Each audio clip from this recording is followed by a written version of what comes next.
Hi guys and welcome back to my channel. I hope you all are doing good. So finally guys, May intake आ चुका है and May intake students finally ready हो चुके होंगे, अपनी packing कर रहे होंगे and अपने डॉक्यूमेंट प्रिपेयर कर रहे होंगे जो जो आपको कनाडा लेके आना है. आज का वीडियो मैं इसीलिए बना रही हूँ ताकि मैं आपको एक डॉक्यूमेंट्स की चेकलिस्ट दे सकूँ, ताकि आप कोई भी इंपॉर्टेंट डॉक्यूमेंट मिस ना करो. जब हम कनाडा के लिए निकलते हैं तो हमें टेंशन रहता है कि यार ये डॉक्यूमेंट ना छूट जाए, ये डॉक्यूमेंट ना छूट जाए. तो मैं आपको पूरी एक चेकलिस्ट दूंगी आज, ताकि आपका कोई भी इंपॉर्टेंट डॉक्यूमेंट मिस ना हो. पर गाइस, एक सीक्रेट की बात बताऊं, मैं ना सारी लिस्ट वाइज डॉक्यूमेंट्स लेके आई थी एंड उसमें से आधे से ज़्यादा तो अभी तक मैंने यूज़ ही नहीं किए. इंडिया में बैठे बैठे हम जब यूट्यूब पे वीडियोस देखते हैं एंड सुनते हैं कि ये डॉक्यूमेंट चाहिए, ये डॉक्यूमेंट चाहिए, बट यहाँ आके हमें पता चलता है यार ये क्यों लेके आए, हमें तो इसकी ज़रूरत ही नहीं थी. बट फिर भी एक ये है कि आप सब रख लो, पता नहीं कब फ्यूचर में काम आ जाए, इसीलिए चेकलिस्ट बनती है. वरना मेनली आपका आईएलटीएस का, कॉलेज का ऑफर लेटर, फीस रिसिप्ट, ये सभी बहुत ज़्यादा काम आती है, क्योंकि यहाँ पे जब आप बैंक अकाउंट खुलवाते हो, सिन नंबर लेने जाते हो, तब यही मेन डॉक्यूमेंट्स आपसे मांगते हैं.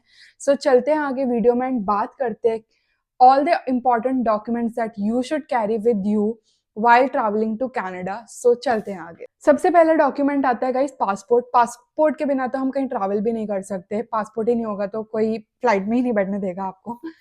पासपोर्ट सबसे इम्पॉर्टेंट चीज़ है. अच्छे से अपना पासपोर्ट कैरी कर लो एंड संभाल के उसके लिए स्पेशल बैग भी खरीद लो भाई. एक वो आजकल तो कस्टमाइज कवर भी आते हैं, तो वो खरीद लो स्पेशल, क्योंकि पासपोर्ट सबसे ज़्यादा इम्पॉर्टेंट डॉक्यूमेंट है. वो खोना नहीं चाहिए एंड वो सबसे ज़्यादा आपको संभाल के रखना है. सेकेंड आता है लेटर ऑफ इंट्रोडक्शन, जिसको हम कॉरेस्पॉन्डेंस लेटर भी कहते हैं.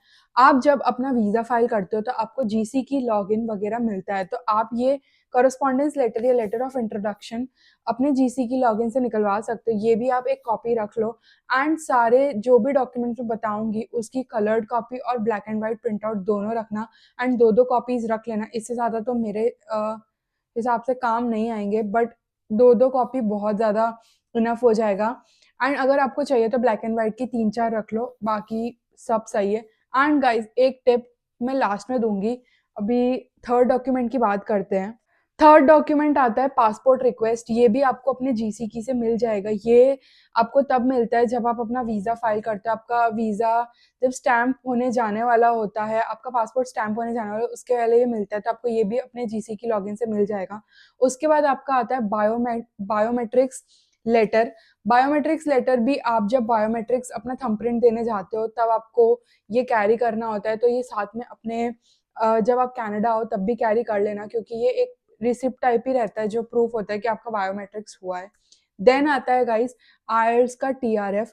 आईएलटीएस का टीआरएफ मैं तो कहूँगी अपने फ़ोन में तो रखना ही रखना, क्योंकि कभी भी आपको ऑनलाइन अपलोड करना पड़ जाए, कहीं पे भी अपलोड करना पड़ जाए, तो आपके पास फ़ोन में सारे डॉक्यूमेंट स्कैंड होने चाहिए. बट आईएलटीएस की मा आईएलटीएस का जो टीआरएफ है उसकी आपके पास फिजिकल कॉपी भी होनी चाहिए. एक 2-3 कलर प्रिंट आउट और 4-5 black and white print out. Then guys आता है आपके कनाडा के कॉलेज या यूनिवर्सिटी का ऑफर लेटर, क्योंकि ऑफर लेटर बहुत ज़्यादा इंपॉर्टेंट है. एंड आपसे कुछ भी ना मांगे, बट ऑफर लेटर तो मांग सकते हैं एयरपोर्ट पे, इमिग्रेशन के टाइम पे. ऑफर लेटर अच्छे से कलर प्रिंट आउट करवा लेना, क्योंकि कलर प्रिंट आउट बेटर रहती है. ब्लैक एंड वाइट प्रेफर मत करना, कलर प्रिंट आउट करवा लेना अपने ऑफर लेटर की. एंड ऑफर लेटर के साथ साथ जो आप फीस भरते हो कॉलेज में, उसकी भी आपको एक रिसिप्ट मिलती है कॉलेज से. वो रिसिप्ट भी रख लेना. ये एक प्रूफ ऑफ पेमेंट होता है कि हाँ आपने ये कैनेडियन कॉलेज में या यूनिवर्सिटी में पेमेंट की है, तो वो एज अ प्रूफ आपके पास होना चाहिए. देन गाइज आता है आपकी जीआईसी का certificate. GIC is nothing but a guaranteed investment certificate that it shows that you have deposited some amount that is like 20,000 Canadian dollars now, that you have deposited in the Canadian bank for your initial expenses in Canada. Like जब आप यहाँ आओगे, obviously आपके पास job नहीं होगी, तो आपको GIC हर महीने मिलती है. तो ये जीआईसी सर्टिफिकेट ये शो करता है कि आपने अपने इंडियन बैंक से कैनेडियन बैंक में इतना अमाउंट डिपॉजिट करवाया है.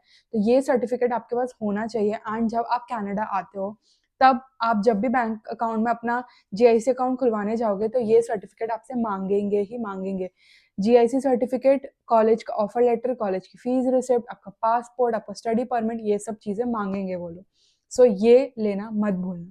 देन आता है गाइज आपके कनाडा के कॉलेज के डॉक्यूमेंट्स तो हो गए। अब बात करते हैं इंडिया में जो आप पढ़ाई करके आए हो। अगर आप 12th या 10th, आप स्कूल से, हाई स्कूल से ग्रेजुएट पढ़ाई करके आ रहे हो, तो आपको आपकी 10th 12th की मार्कशीट एंड लिविंग सर्टिफिकेट लेके आना पड़ेगा, और ट्रांसक्रिप्ट हो तो वो भी। एंड अगर आप बैचलर्स खत्म करके आ रहे हो, मास्टर्स खत्म करके आ रहे हो, तो आपके कॉलेज से आपकी सारी मार्कशीट्स, उसका डिग्री सर्टिफिकेट, देन ट्रांसक्रिप्ट, सब कुछ आपको प्रॉपर जेरोक्स के साथ एंड ओरिजिनल कॉपीज लेके आनी पड़ेगी। ओरिजिनल तो जैसे अब एक स्टूडेंट मेरे साथ, मैं मेरा ही केस बता देती हूँ। मैं तुरंत 3rd ईयर कंप्लीट करके आई थी, तो मेरी कॉलेज की प्रॉपर फाइनल मार्कशीट आई नहीं थी, तो प्रोविजनल प्रोविजनल हाँ, प्रोविजनल मार्कशीट आप लेके आ सकते हो। उसमें कॉलेज का स्टैम्प होता है, कॉलेज स्टैम्प करके दे देता है, तो वो आप लेके आ सकते हो। वो चला लेते हैं आप जब अपना यहाँ के कॉलेज में जब एप्लीकेशन डालते हो, तब भी वो डॉक्यूमेंट्स मांगते हैं, उसके बिना आपका प्रोसीजर नहीं आगे बढ़ता। सो आप कॉलेज की स्टैम्प मार्कशीट भी अपलोड कर सकते हो, इतना कोई सीन नहीं होता। तो ये था कॉलेज के रिलेटेड। देन गाइज, एक और चीज एयरपोर्ट पे स्टूडेंट्स के साथ होती है। जब इमिग्रेशन पे आप जाते हो, तो आपसे है ना कुछ क्वेश्चंस पूछते हैं। तब आपसे ये भी पूछ लेते हैं कि आप जहाँ जा रहे हो वहाँ का एड्रेस बताओ, किसके घर जा रहे हो उनका नाम बताओ, उनका फ़ोन नंबर बताओ। तो ये सारी चीज़ें आपको पता होनी चाहिए कि आप कहाँ जा रहे हो, किसके घर रुकने वाले हो, वो कौन है, आपके रिलेशन क्या है उनके साथ, फ्रेंड्स है, फैमिली है, क्या है। तो ये सब याद कर लेना, क्योंकि अगर इमिग्रेशन में पूछ लिया तो आपको सब पता होना चाहिए। एंड अगर आप एयरबीएनबी में रहने वाले हो, तो वहाँ का आप एड्रेस याद कर लो या लिख लो कहीं पे, ताकि आप उनको बता सको। तो ये थे कुछ इंपॉर्टेंट चीज़ें। देन गाइज, आप लोग है ना, जब हम ये सारा प्रोसीजर होता है, तब हम लोग हेल्थ एंड ट्रैवल इंश्योरेंस भी लेते हैं। तो हेल्थ एंड ट्रैवल इंश्योरेंस का भी एक कॉपी डिजिटल और फिजिकल कैरी कर लो। अगर मे बी टचवुड कुछ हो ना हो, कुछ ना हो, बट अगर हो जाए तो ये आपके पास होना चाहिए, ताकि आप क्लेम बैक कर सको जो भी आपने, जितने का भी आपका इंश्योरेंस है वो। बट ये आपको रखना ही चाहिए जब तक आप कनाडा ना पहुंचो, तब तक।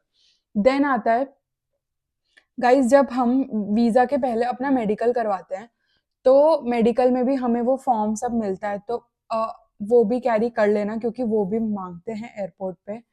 एंड मैं सच बात बताऊँ, मेरे को है ना, लिटरली मैं 7 महीने हो गए आए, बट अभी मुझे बहुत ज़्यादा ऐसा, मुझे 7 महीने पहले का याद ही नहीं है कि क्या डॉक्यूमेंट्स थे, क्या नहीं। क्योंकि यहाँ आके अब मुझे ज़रूरत ही नहीं पड़ी इन सब चीज़ों की, तो मैं सब भूल चुकी हूँ। बट अच्छा है, मेरी चेकलिस्ट ऑलरेडी थी मेरे पास जब मैं आई थी, एंड मैंने अपडेटेड भी देख ली कि क्या-क्या चाहिए।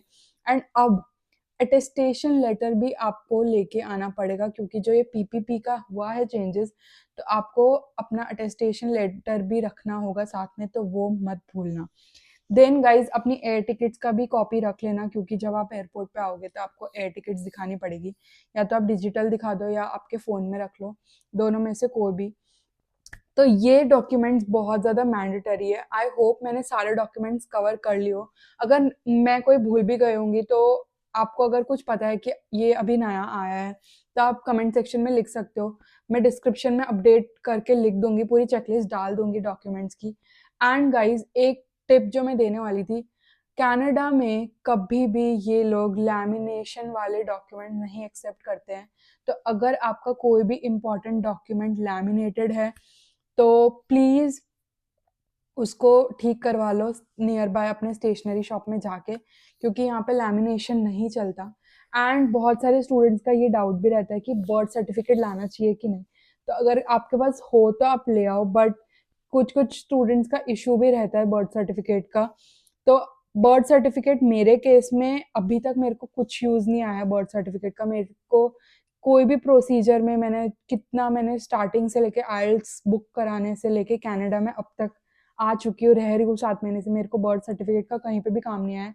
तो अगर आपको ये डाउट है कि मैं क्या करूँ, ये मेरे पास नहीं है, तो एक बार जहाँ से आप फाइलिंग करवा रहे हो उनसे पूछ लो, वो लोग क्या बोलते हैं। बट मेरे केस में मुझे बोल दिया गया था बर्थ सर्टिफिकेट आपको कहीं पे भी काम नहीं आएगा, सो हो ना हो डजेंट मैटर। सो ये था। एंड लैमिनेशन बिल्कुल मत करवाना। आई होप गाइज मैंने सारे डॉक्यूमेंट्स कवर कर लिए, एंड ये वीडियो आपको इन्फॉर्मेटिव लगा हो, क्योंकि मे इनटेक के स्टूडेंट्स के लिए ऑब्वियसली इन्फॉर्मेटिव रहेगा। एंड मैं और आगे जो आपके पैकिंग के रिलेटेड और सब सारे वीडियोस अब धीरे धीरे डाल दूंगी ताकि आप लोगों की हेल्प हो जाए। Thank you so much for watching this video guys. I hope आपको पसंद आया हो। जाने से पहले लाइक कर देना, कमेंट कर देना अगर कोई भी डाउट है या अगर मैंने कोई भी डॉक्यूमेंट मिस कर दिया है, और सब्सक्राइब कर देना मेरे चैनल को। अब मिलते हैं अगले वीडियो में। बाय।